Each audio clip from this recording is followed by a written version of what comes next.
아멘. 오늘 우리에게 내주실 하나님의 귀한 말씀은 신약성경 사도행전 20장 17절에서 24절까지 교독하도록 하겠습니다. 20장 17절부터입니다. 바울이 밀레도에서 사람을 에베소로 보내어 교회 장로들을 청하니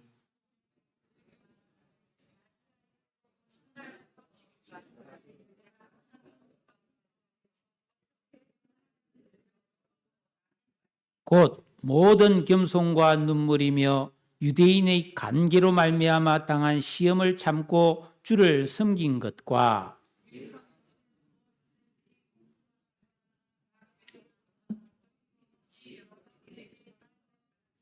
유대인과 헬라인들에게 하나님께 대한 회개와 우리 주 예수 그리스도께 대한 믿음을 증언한 것이라.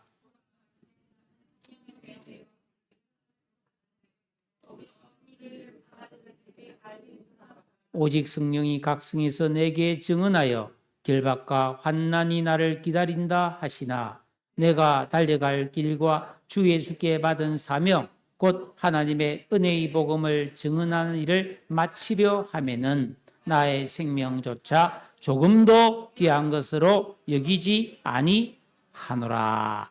아멘.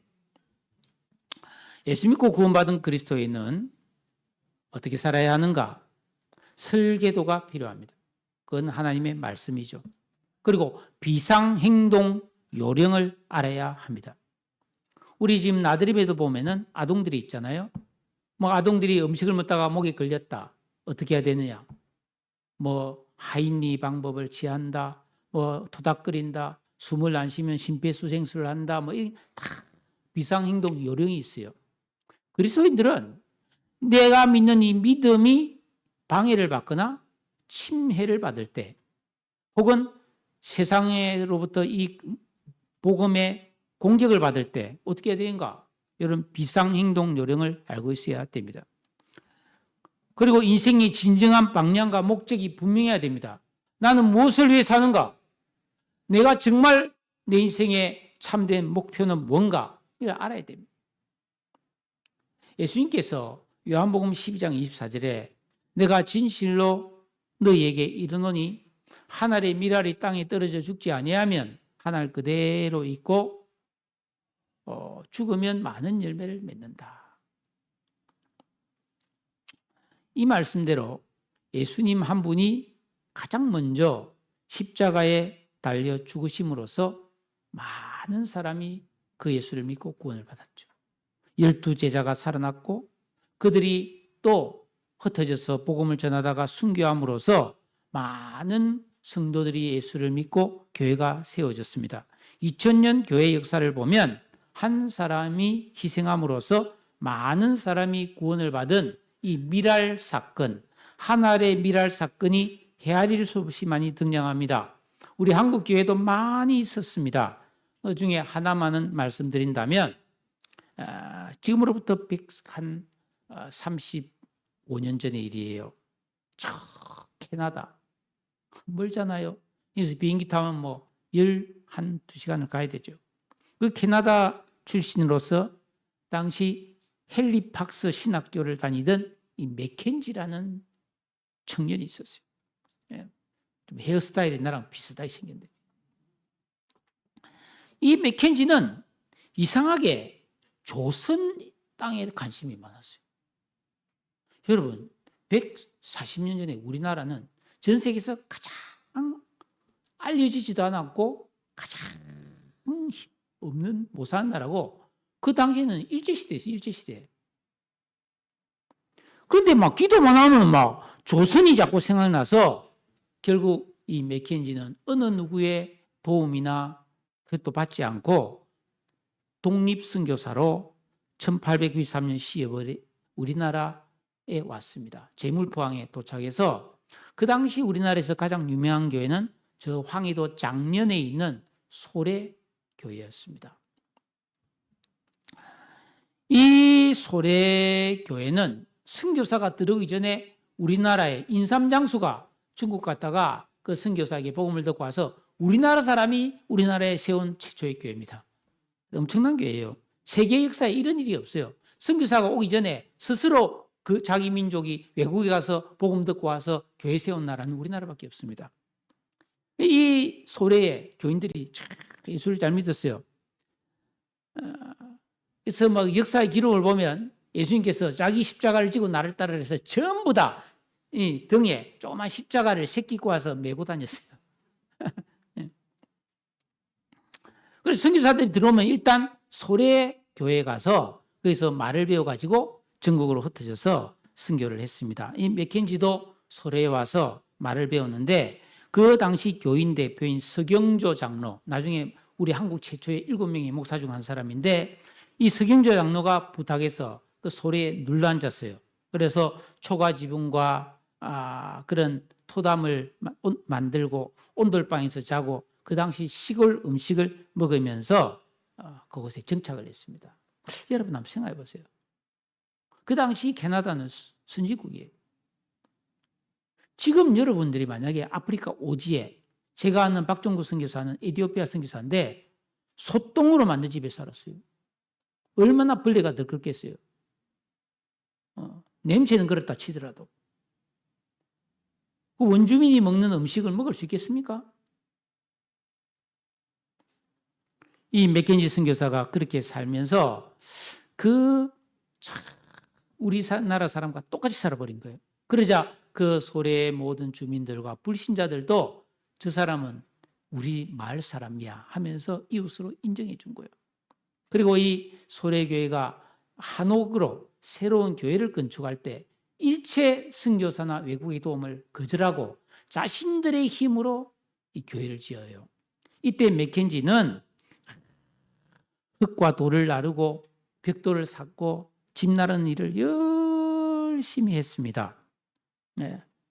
그리고 드디어 저 기와지붕 한옥 예배당을 봉헌하는 날, 믿든 안 믿든 온 마을 사람들이 잔치를 벌이고 그 당시 동학 운동이 일어나고 있을 텐데 동학 군인들이 지나가다가 그 모습을 보고 행군을 멈추고 다 와서 축하해 줄 정도로 그 당시 교회는 우리 사회의 빛이었고 모든 사람에게 칭송을 받았습니다.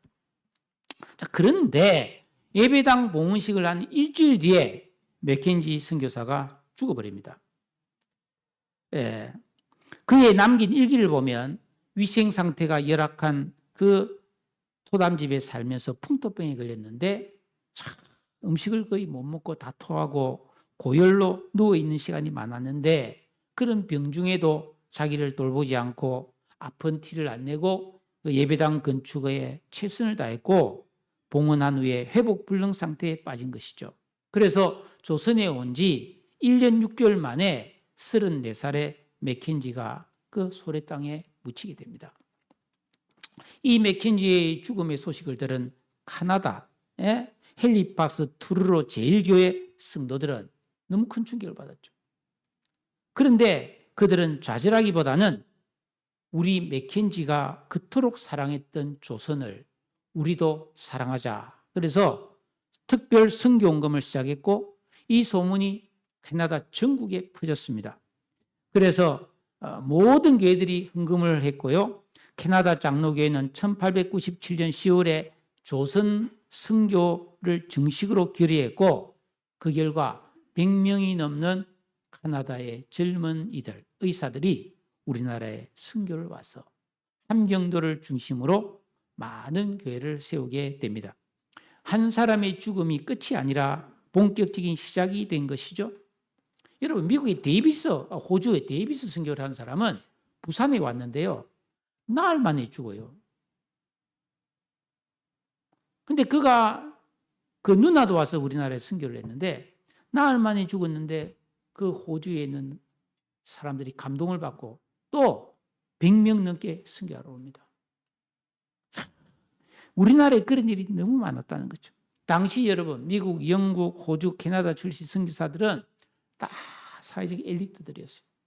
대학원까지 공부하고 의사고 다 이런 교수를 할 수 있는 정도의 수준이었는데 그 안락한 삶을 포기하고 자기 생명을 희생하면서 가장 열악하고 위험한 조선 땅을 찾은 이유는 단 한 가지, 우리 생명의 영원한 주인이신 예수 그리스도의 말씀을 순종하고자 하는 충성심 때문이었습니다. 요한복음 12장 25절에 자기의 생명을 사랑하는 자는 잃어버릴 것이요 이 세상에서 자기의 생명을 미워하는 자는 영생하도록 보전하리라. 이거는 뭐 이순신 장군도 한 말 아닙니까?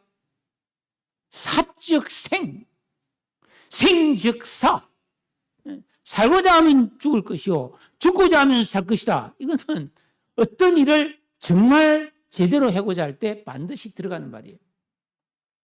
우리 한국교회는 이렇게 하나의 미랄이 된 수많은 해외 선교사들의 피 위에 세워진 교회입니다. 여러분, 한 사람이 세상에 태어나서 어떻게 살았느냐? 이 질문은 피하고 피해도 결국은 대답해야 되는 엄숙한 질문입니다.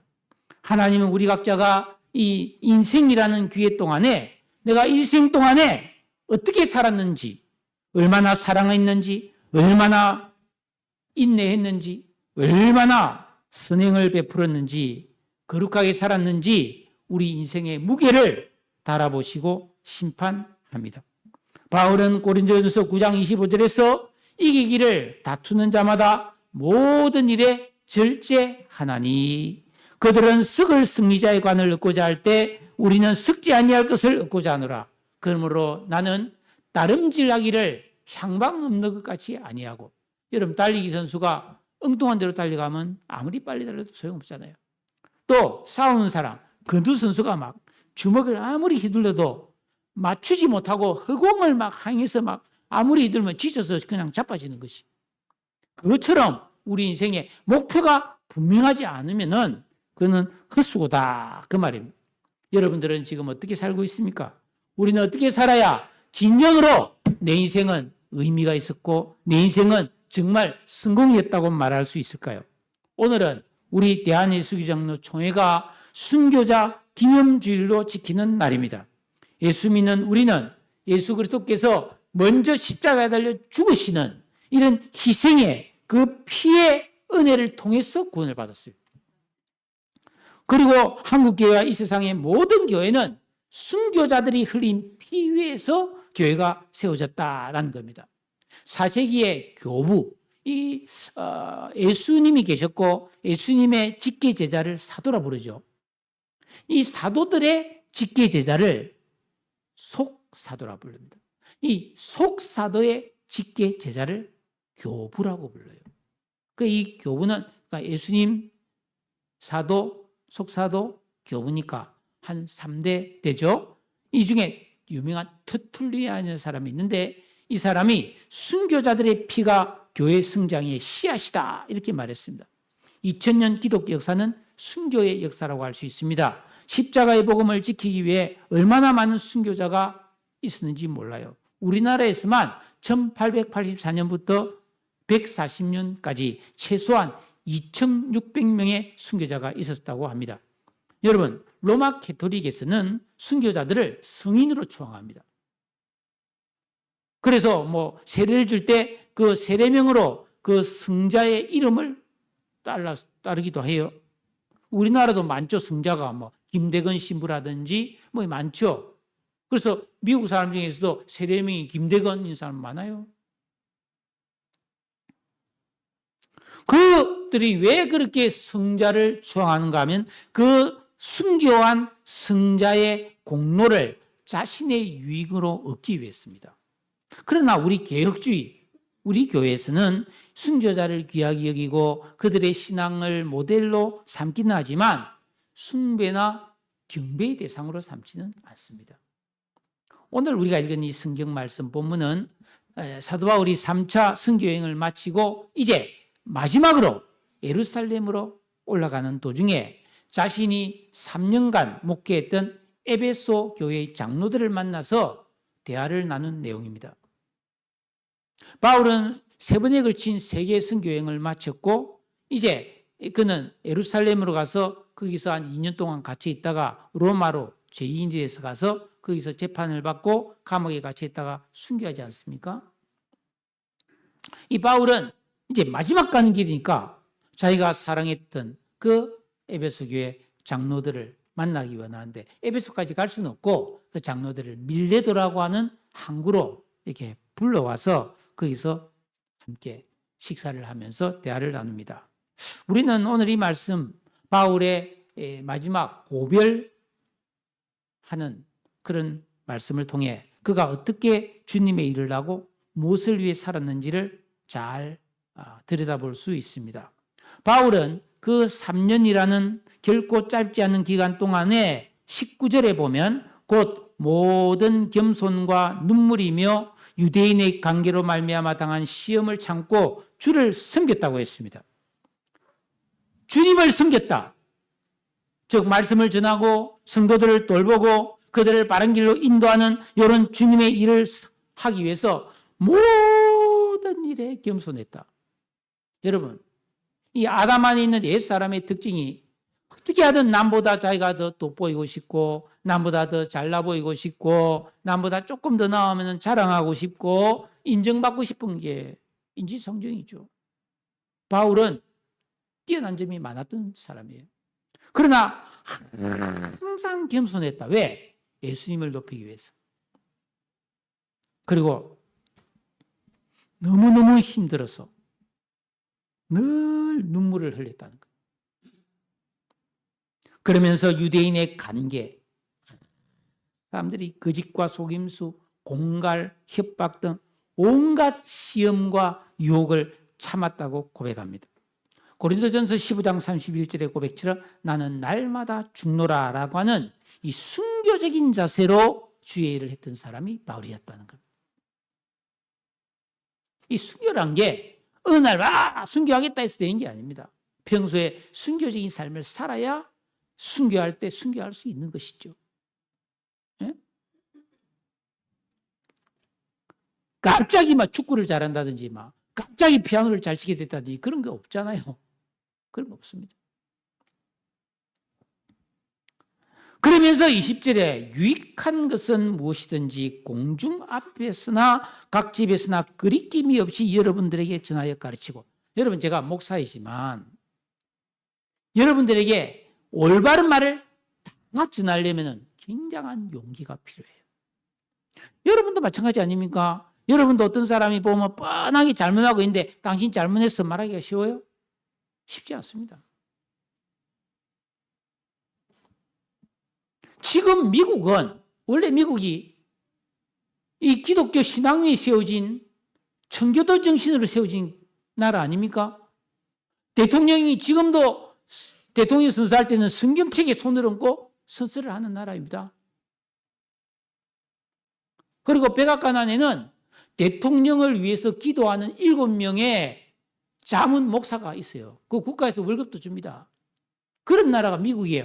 그런데 미국에서 공식적으로 국가 조창 기도회라든지 모든 행사에 이 목사가 나서 기도를 하는데 기도를 마치고 마지막에 예수님의 이름으로 기도합니다를 못해요. 못해요. 여러분 찾아보면 나옵니다.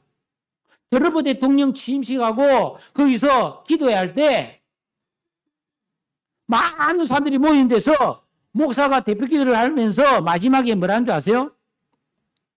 모든 존재하는 다양한 신들의 이름으로 기도합니다. 그래. 충격이잖아요. 왜냐하면 다른 신앙을 가진 사람들이 항의하기 때문에 평등해야 되기 때문에 그렇다는 거예요. 차별하면 안 된다는 거예요. 웃긴 이야기예요. 지금 우리 한국교회 안에서도 죄를 지적하고 회개를 선포하고 여러분 순종해야 됩니다. 이런 말을 선포하는 교회가 그렇게 많지 않아요. 한번 여러분이 방송 설교를 들어보면 위로의 말씀, 축복의 말씀, 성공의 말씀, 어떻게 하면 건강하게, 화목하게, 안전하게 잘 살 수 있는가? 그런 이야기가 많습니다. 근데 바울은 예수 믿는 사람을 향해서 언제든지 칼을 들고 해칠 수 있는 그런 살벌한 곳에서 성경의 본래의 의미인 교훈과 책망과 바르게 함과 의의를 설교했고 진리의 말씀을 담대하게 가르치고 선언했습니다. 순교자적 자세가 아니면 어려운 일이었습니다. 왜 그랬는가? 21절입니다. 다 같이 읽어볼까요? 21절 말씀 시작.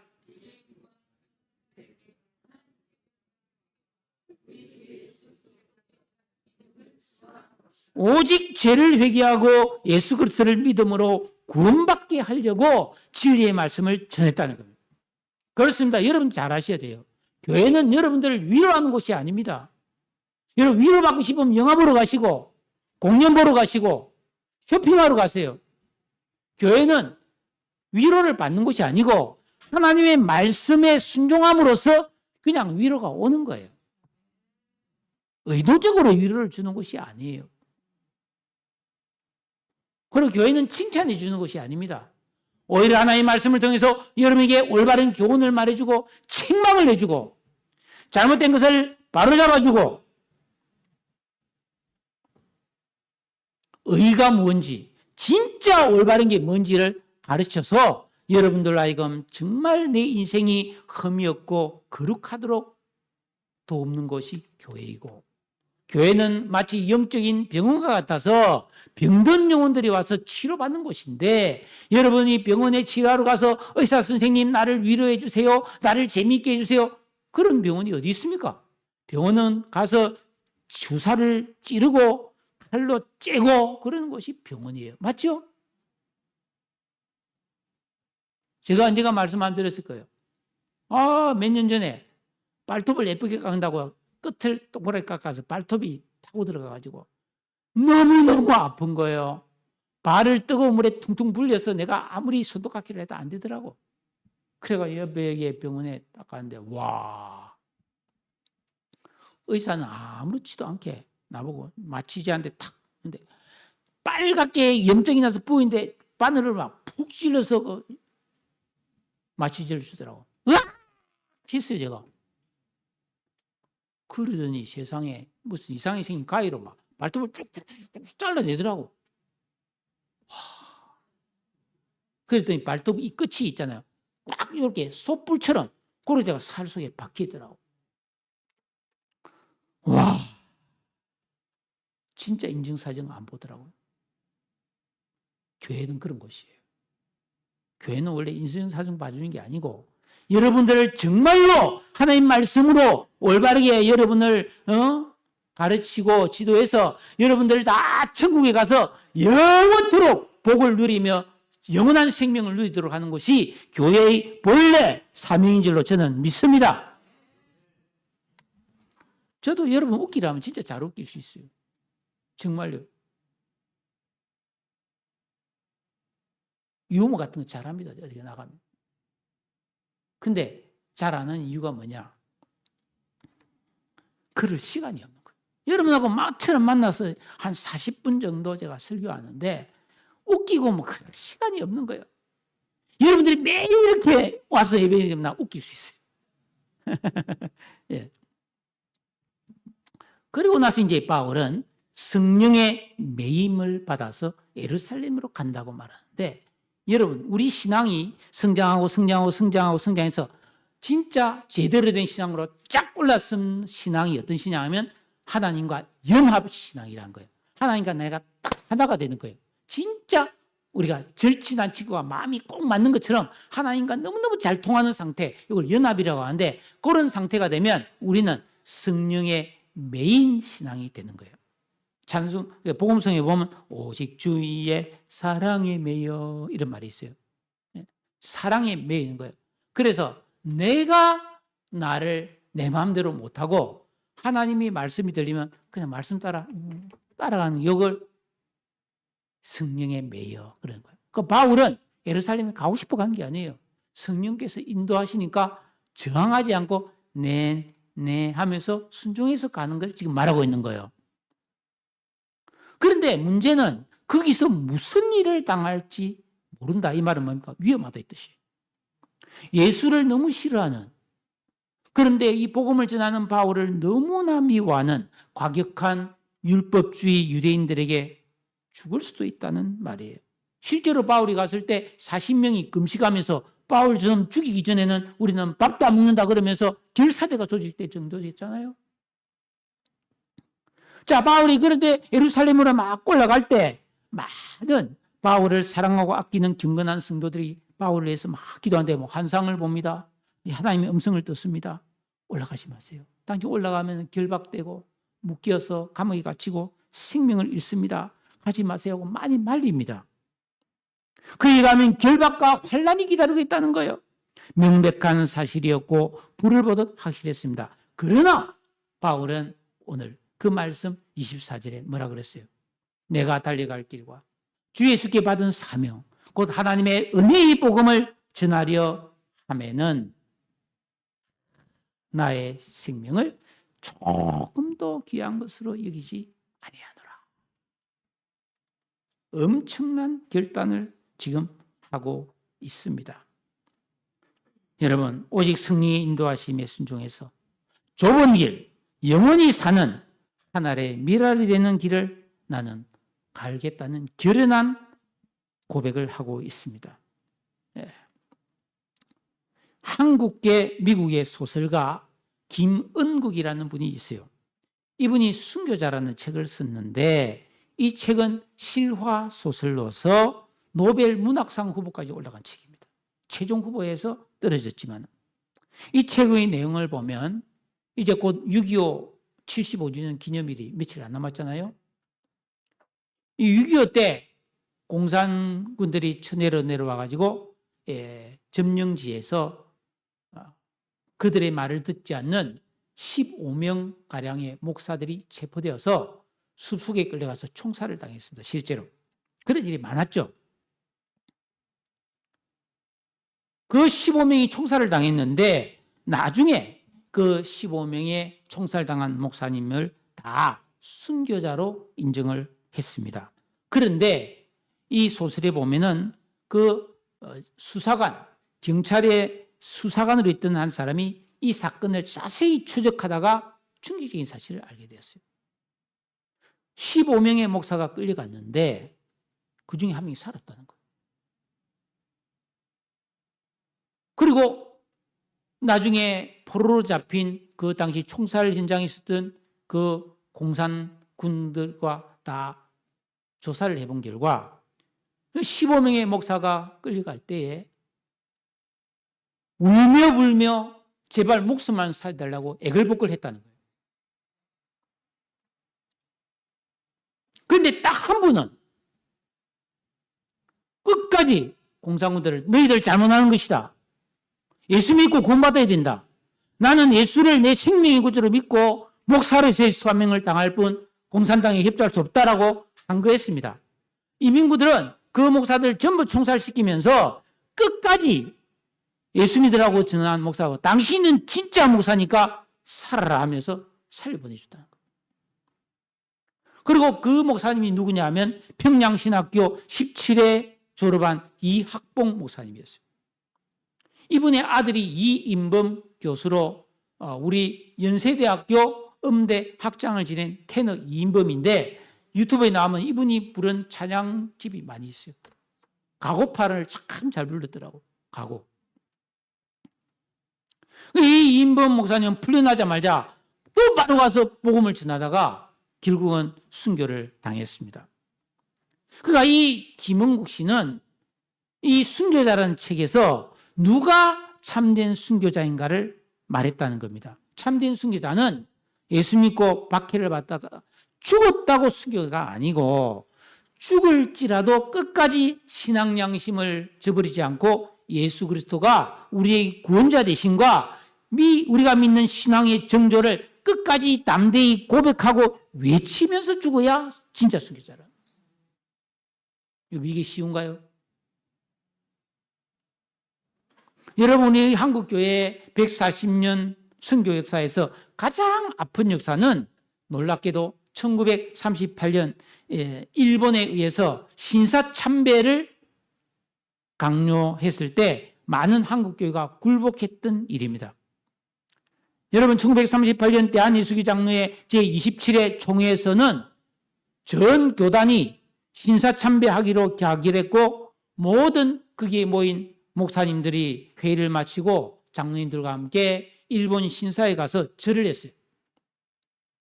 여러분, 일본에 가서 그 관광지로서의 신사에 가보면 굉장히 지저분합니다. 우상들이 많아요. 일본에는 자동차 사면 사고 안 나게 해주는 신도 있고, 고3 아이들이 대학 잘 가게 해주는 신도 있고, 연애 잘하게 해주는 신도 있고, 신이 800만 가지가 있습니다. 그런 전문적인 우상들이 있는 곳이 신사예요, 신사. 근데 결국 그 신사에서 제일 큰 우상은 뭐예요? 일본 천황이거든요. 그러니까 이 시사참배를 했다는 거예요. 그리고 그 다음 주일부터 모든 한국교회 예배 순서에는 일본 군인들이 다 들어옵니다. 주일날 예배 시간 되면 뒤에 일본 군인들이 딱 몇 명이 와서 딱 감시해요. 그러면 예배 시간 딱 시작되면은 먼저 선 성도들이 일어나서 일본 국가를 불렀어요. 기미가요. 그리고 국가가 딱 끝나면 일본 천황이 사는 황궁을 향해 90도로 엎드려 절을 하는 궁성요배를 했습니다. 그 다음에 황국 시민의 맹세를 제창하고 그 다음 대동아 전쟁의 일본 제국을 위한 필승의 기도를 통성으로 했습니다. 우리가 앞에 기도한 것처럼. 그리고 마지막으로 우미 유가바라고 하는 일본의 군가가 있습니다. 제가 그걸 다 찾아보고 유튜브에 있더라고요. 우미 유가바 치니까. 내가 만약에 전쟁터를 산에 가서 싸운다면 산에서 죽고 바다에서 죽으면 바다에 가서 전쟁을 하면 바다에서 죽으리라. 그래도 나는 우리 천황폐하, 뗏노, 하이카, 반자이 뭐 이런 거 있잖아요. 천황을 위해 내 목숨을 드리겠다는 그런 우미 유가바를 제창했어요. 교회에서. 그 다음에 찬송간장을 부르고 사도신경 했습니다. 얼마나 참혹합니까? 그 예배입니까? 왜 그랬을까요? 그렇게 안 하면 죽이니까. 그렇게 안 하면 잡아가니까. 어떤 분이 그래요? 왜 우리가 지금까지 나라가 반토막 났나? 전 세계에 지금까지 이렇게 나라가 분단되어서 같은 동족끼리 사랑하는 가족, 이상가족이 만나지도 못하고 이렇게 국방비를 많이 쏟고 나라가 쪼개지고 이런 게 왜 생겼냐? 신사참배 죄 때문이라고. 그렇게 말하는 분 많아요.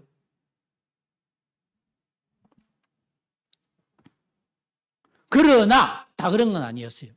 이 신사참배를 목숨 걸고 반대한 사람들이 많았어요. 대표적으로 제가 다녔던 이 총신대학교의 전신인 평양신학교가 전 신학도들이 반대해서 학교가 폐교당했습니다. 많은 사람이 순교를 당했어요.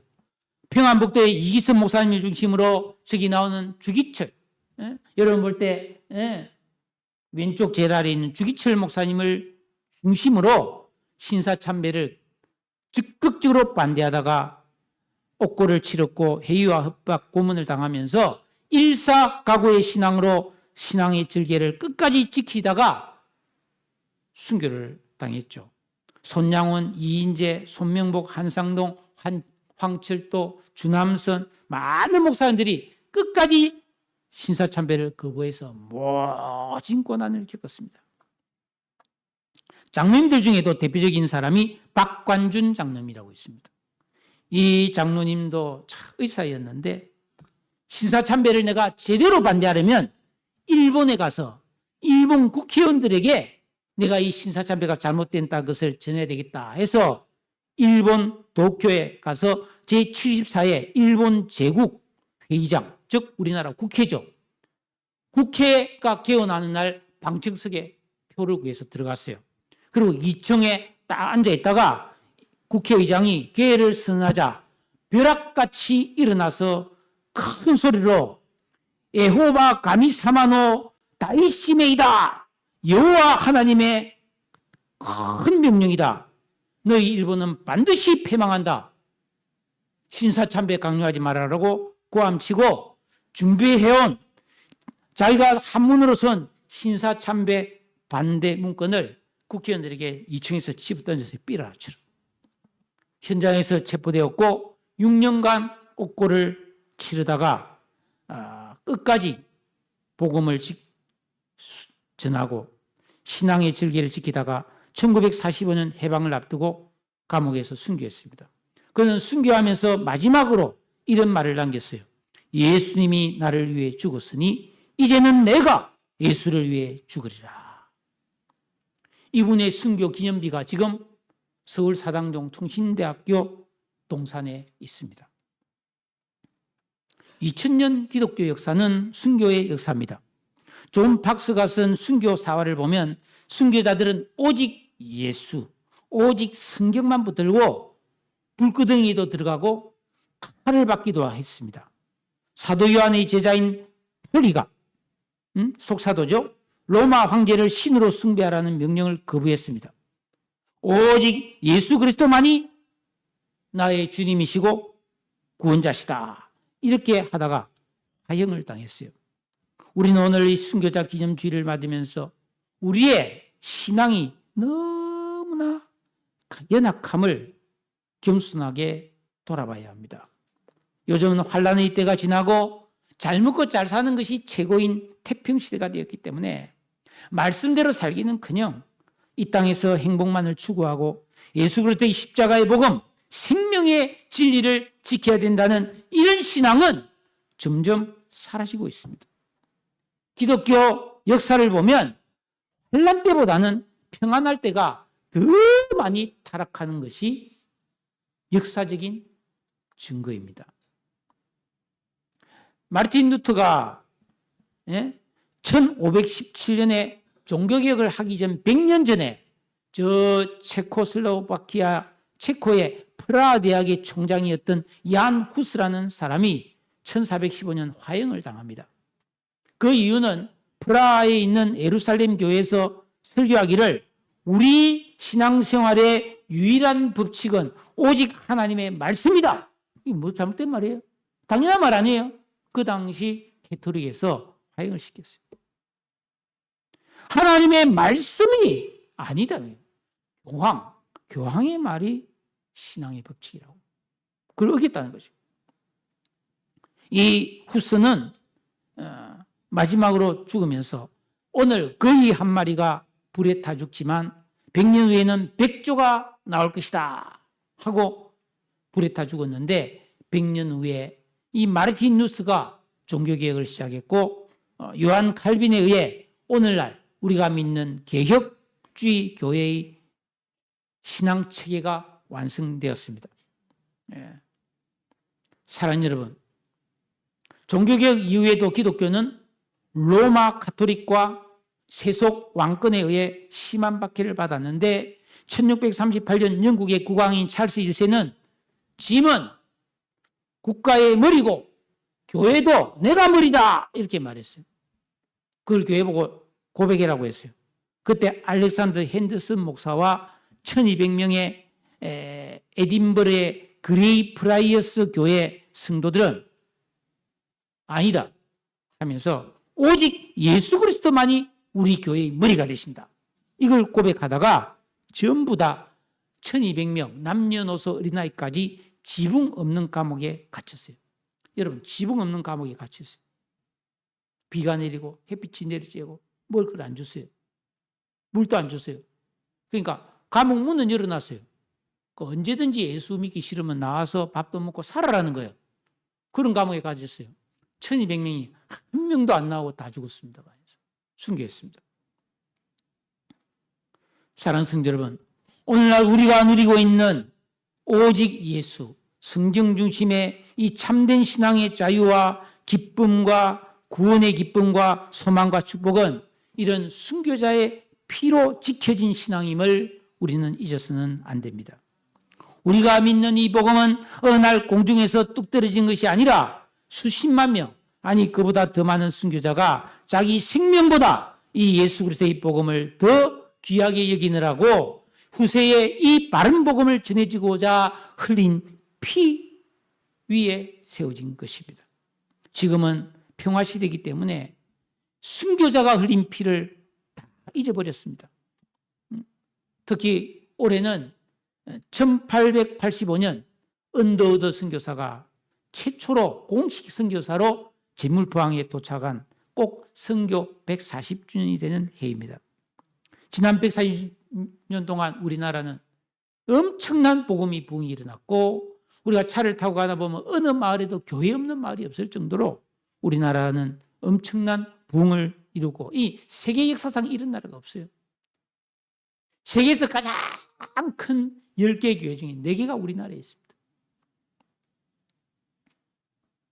그러나 우리 한국교회의 현실은 1980년대 이후 치명적인 영적 질병을 앓고 있습니다. 그것은 바로 다름이 아니라 세속주의와 인본주의입니다.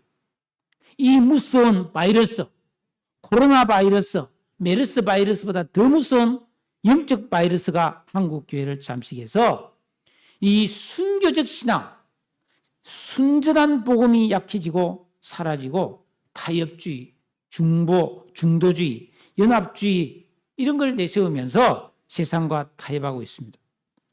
목사들의 잘못이에요. 십자가의 복음이라고 하는 이런 진정한 진리가 교회에서 선포되지 않기 때문에 성도들은 오직 세상의 행복만을 추구하면서 안일한 삶을 살고 있다는 것입니다. 허상을 추구하는 세상. 마지막으로 제가 여러분에게 꼭 한 가지 드리고 싶은 것은, 오늘날 영국이나 독일이나 프랑스, 한때 세계적인 종교개혁을 했던 독일, 청교도 신앙이 세워진 미국이 교회들이 이렇게 무너진 것은 바로 이슬람, 동성애, 타락한 죄악에 대한 순교적 저항이 없었기 때문입니다. 지난 20년간 우리나라에서는 끊임없이 이 동성애를 인정하는 포괄적 차별금지법을 국회가 통과시키기로 했지만 기독교인들의 그 목숨을 건 저항으로 인해서 지금까지 안 됐습니다. 그런데 지금은 또다시 이거를 좋게 생각하는 이런 정권이 들었었기 때문에 국회에 다시 이 법이 지금 제출되고 있습니다. 지난 가을에 광화문에서 200만 명의 기독교인들이 모여서 이 동성애 반대 집회를 했잖아요. 그때 현장에 우리도 갔었잖아요. 그때 미국, 영국에서 온 목사님들이 여러분은 속으면 안 된다는 거지. 교회가 뭐 평등 하니까 뭐 괜찮지 하고 그냥 했는데 그것 때문에 엄청난 타격이 왔어요. 여러분 지금 독일 교회, 대표적으로 미국 뉴욕, 워싱턴 이런 데는 이 포괄적 차별금지법이 통과된 곳입니다. 거기서 어떤 일이 벌어진 줄 아십니까? 가정에서 자녀가 어머니, 아버지를 못해요. 그거는 남녀를 구별하는 차별이라는 거예요. 그래서 부모에게 부모 1, 부모 2라고 불러야 됩니다. 이해가 됩니까? 말도 안 되는 것 같죠? 사실입니다. 그리고 우리나라는 지금 남자와 여자만 있지만 이 포괄적 차별금지법, 그냥 차별금지는 괜찮아요. 장애인 차별하지 말고, 외국인 차별하지 말고, 남녀노소 차별하지 말고, 사회적 약자를 차별하지 말자. 그거는 너무 좋은 거지. 근데 이 포괄적 차별금지법은 모든 차별을 하면 안 된다는 겁니다. 그래서 이 차별금지법이 통과되면 유치원부터 시작해서 초, 중, 고는 당연히 남자와 남자, 여자와 여자가 어떻게 성생활을 하는지 구체적인 방법을 가르쳐 줘야 됩니다. 그리고 부모의 허락 없이 유치원생도 자기 성을 자기가 선택할 수 있게 합니다. 30가지 중에 한 개. 그리고 미국이나 이런 독일에서도 한때는 남자가 여자가 되고 여자가 남자 되는 성전환을 하려면 몸에 수술을 해야 돼요. 남자로서 상징인 모든 몸을 다 잘라내야 되고, 여자도 여자가 남자 되려면 뭐 이 가슴도 다 잘라내야 되고 수술해야 되는데 지금은 그 수술 안 해도 됩니다. 그래서 웃지 못할 사실은 오전에는 내가 남자인데 오후에는 여자가 되고 싶다면 여자가 되는 거예요.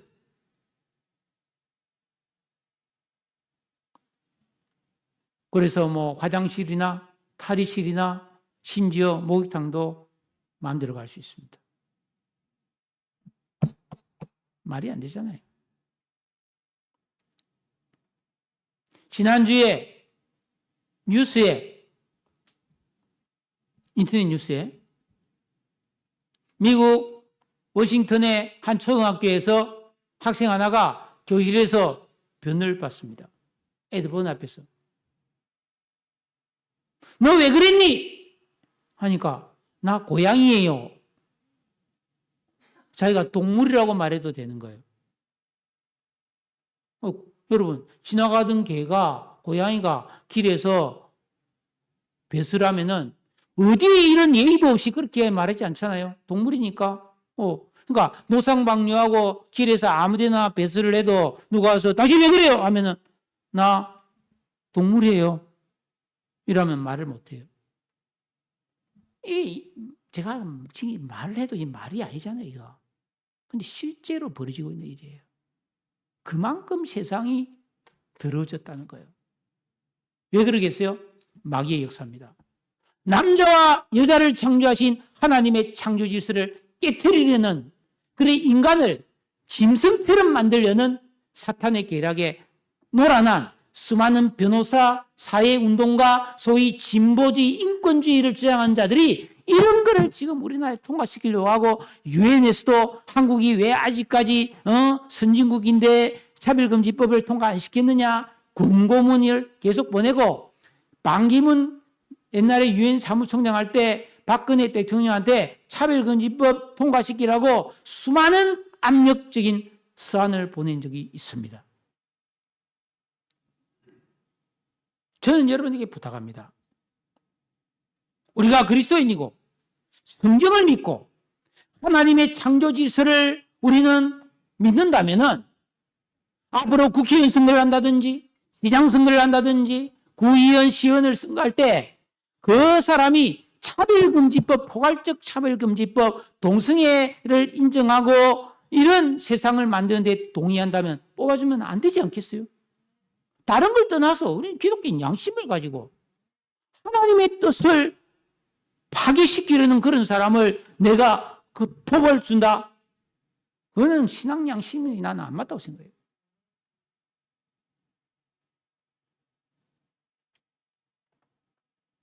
모르겠어요. 제가 이런 말을 하면 또 비판할 수 있습니다. 뭐 정치적인 이야기 한다고 말할 수 있는데 아닙니다. 성경을 봐보세요. 예레미야, 이사야, 다니엘, 호세아, 요엘, 미가, 나훔 다 왕과 백성을 향해서, 정치인을 향해서 회개하라고 외쳤습니다. 우리는 그리스도인입니다. 만약에 이 나라가 잘못된 길로 간다면 우리 그리스도인들은 담대히 그 잘못된 것을 잘못했다고 말할 수 있어야 합니다.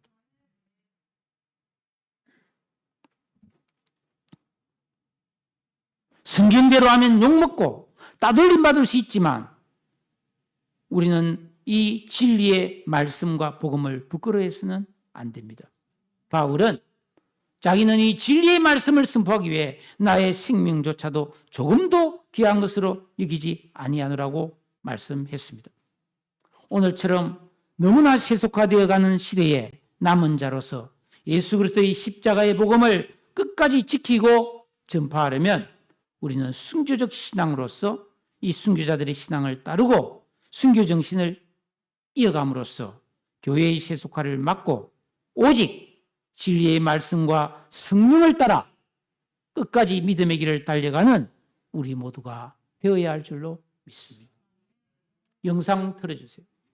오늘 총회가 만든 이 순교자 기념주일 영상을 우리 다 같이 한번 보면서 정리를 하도록 하겠습니다. 사랑하는 성도 여러분, 우리는 그리스도의 군사입니다. 전투적인 교회예요. 교회는 유람선이 아닙니다. 전투하는 군함입니다. 자, 들어주세요.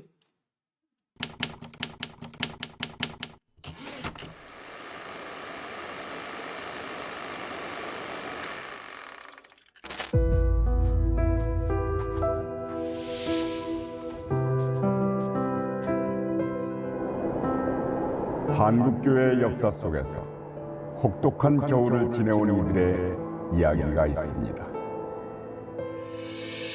누구든 주님을 따른다고 말은 하지만 누구나 그 삶을 살아가지는 않습니다. 주기철 목사. 그는 일제강점기에 신사참배 반대운동을 통해서 한국교회의 신앙을 수호하고자 투쟁했습니다. 그리고 1944년 4월 21일 향년 46세에 차가운 평양형무소에서 하늘의 별이 되었습니다. 손양원 목사. 그는 여순사건 당시 두 아들을 죽인 원수를 용서하고 도리어 양자 삼아 사랑하였습니다. 손 목사는 원수를 사랑하라는 예수님의 가르침을 몸소 실천하면서 화해와 용서를 보여준 것입니다. 그리고 1950년 9월 28일 향년 48세의 여수 애양원에서 한센병 환자를 끝까지 돌보다 공산 세력에 의해 체포 후 주님의 품에 안겼습니다. 이 밖에도 한국의 수많은 순교자들이 하늘의 미랄이 되어 땅에 묻혔습니다.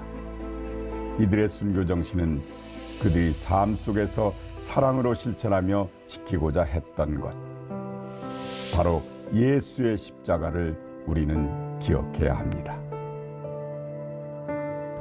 우리는 사실 하나님의 존재를 피상적으로나마 느끼며 살아가고 있습니다.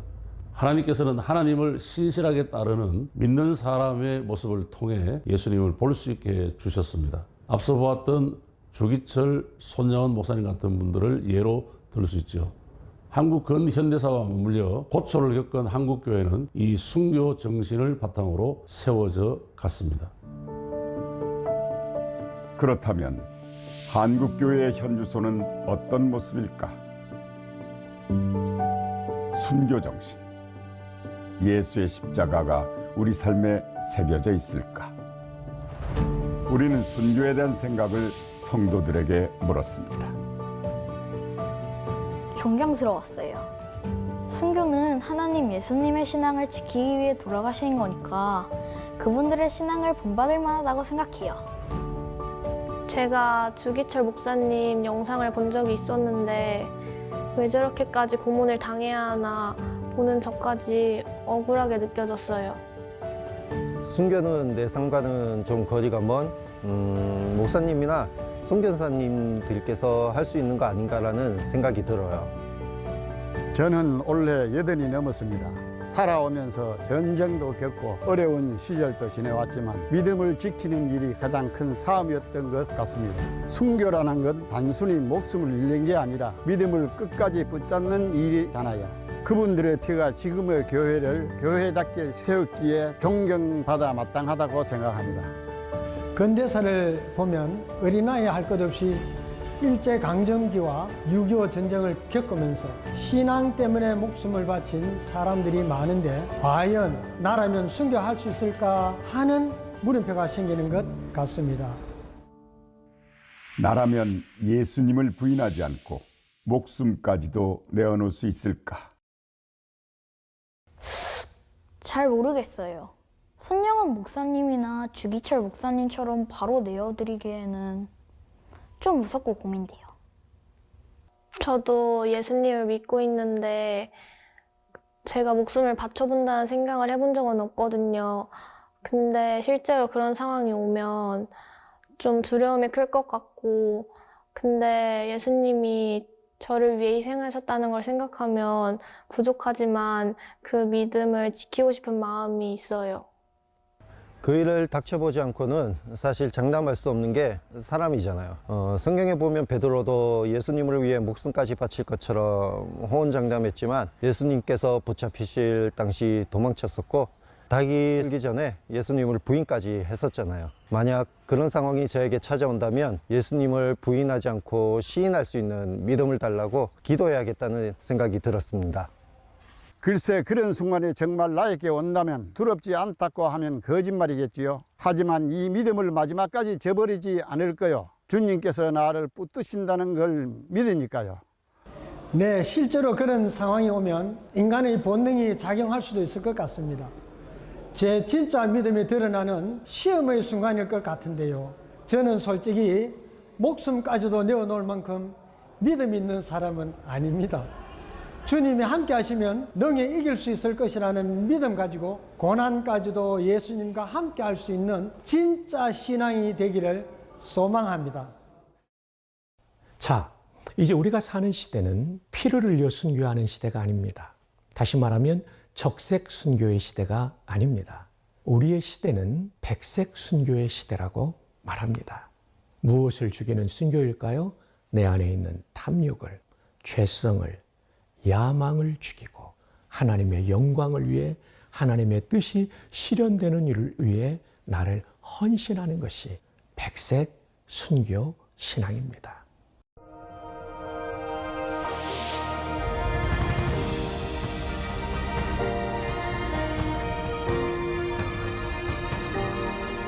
순교, 내 생명을 제단 위에 드리는 것. 다시 말해 주님의 영광 위에 살았던 일상의 삶을 온전히 주님께 맡기는 용기.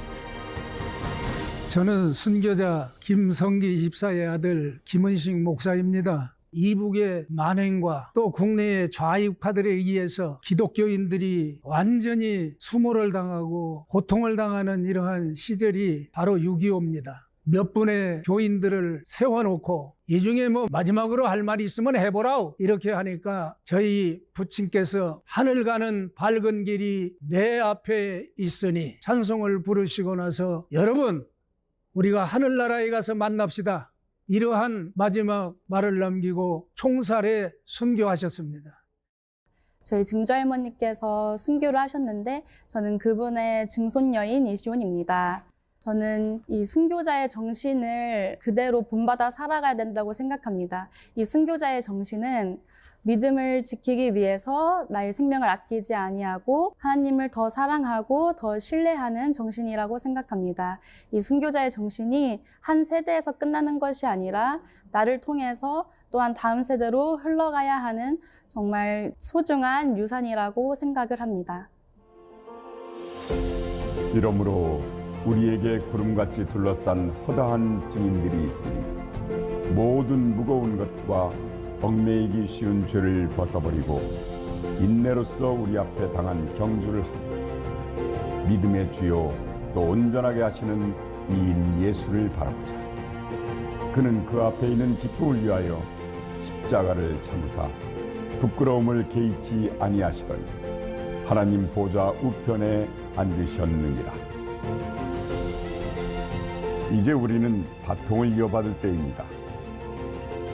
예수님의 십자가 정신을 입고 믿음의 선배들의 순교 정신을 이어 우리도 하늘의 미랄이 될 수 있다면 혼란스러운 세상 속에서 아파하고 있는 한 영혼이 주께로 돌아올 수 있지 않을까.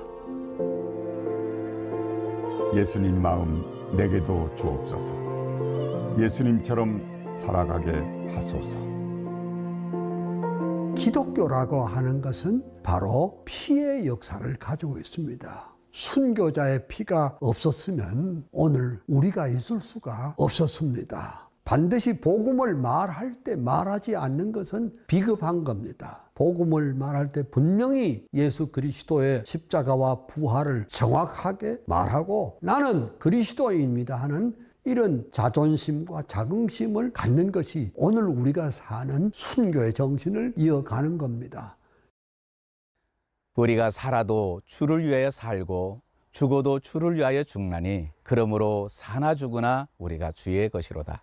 총회 순교자 기념 사업부에서는 순교자들의 숭고한 순교 신앙을 계승하기 위하여 매년 6월 넷째 주 주일을 순교자 기념 주일과 순교자 기념 주간으로 준수하는 기독교 문화를 전국 교회에 정착시키고자 합니다. 존경하는 목사님들과 장로님 그리고 온 성도 여러분 많은 참여와 기도를 부탁드립니다. 감사합니다. 순교자 기념주일 순교자 기념주일 함께 기억해요. 함께 기념해요. 기념해요. 순교자 기념주일 함께 기억해요. 함께 기념해요. 순교자 기념주일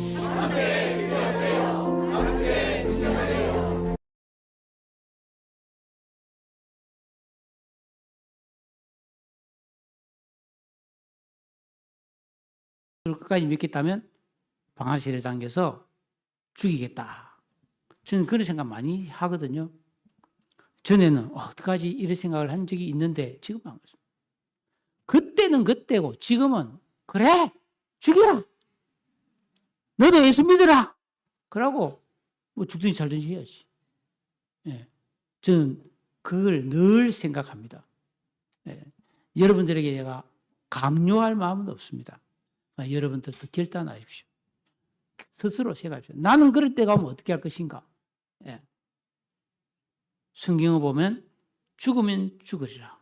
뭐 그런 말이 있잖아요. 그리고 풀무불 속에 던져 넣어라. 살려줄 것이다. 하나님이. 그리 아니하실지라도 나는 우상한테 절 안 한다. 뭐 이런 고백을 했던 순교적 신앙이 있었다라는 것입니다. 사랑하는 성도 여러분, 이건 무거운 주제가 아니고 우리 인생에서 어쩌면 닥칠 수 있는 일에 대한 사전 준비라고 할 수 있습니다. 아까 우리 종신대 그 박성교 총장님이 지금은 적색 순교, 피 흘리는 순교 시대는 아니다. 지금은 백색 순교. 내가 산 제물로 드리는, 예? 우선 내 자아를 죽이고 이 세속적 욕망을 끊는 순교가 사실은 더 중요한 그런 실제적인 순교가 되는 시대다. 그런 말을 했습니다. 여러분, 신앙을 위해서 우리 주 예수 그리스도를 위해 여러분들이 기꺼이 희생을 각오할 수 있는 그런 순교적 신앙으로 살아갈 수 있기를 주님의 이름으로 축복합니다.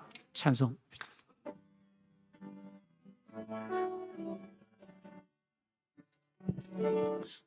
오직 주의 사랑에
사실 소방관들도 순교적 자세로 소방관하고 있지 않습니까?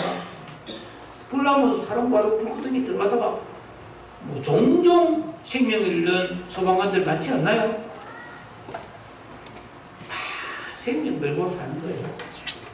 하다못해 비행기를 타도 생명 걸고 타는 거예요, 사실은. 그런데 우리가 영원한 것을 얻기 위해서, 하늘의 삶을 위해서 천국을 믿는다면 주님을 위해 순교합니다.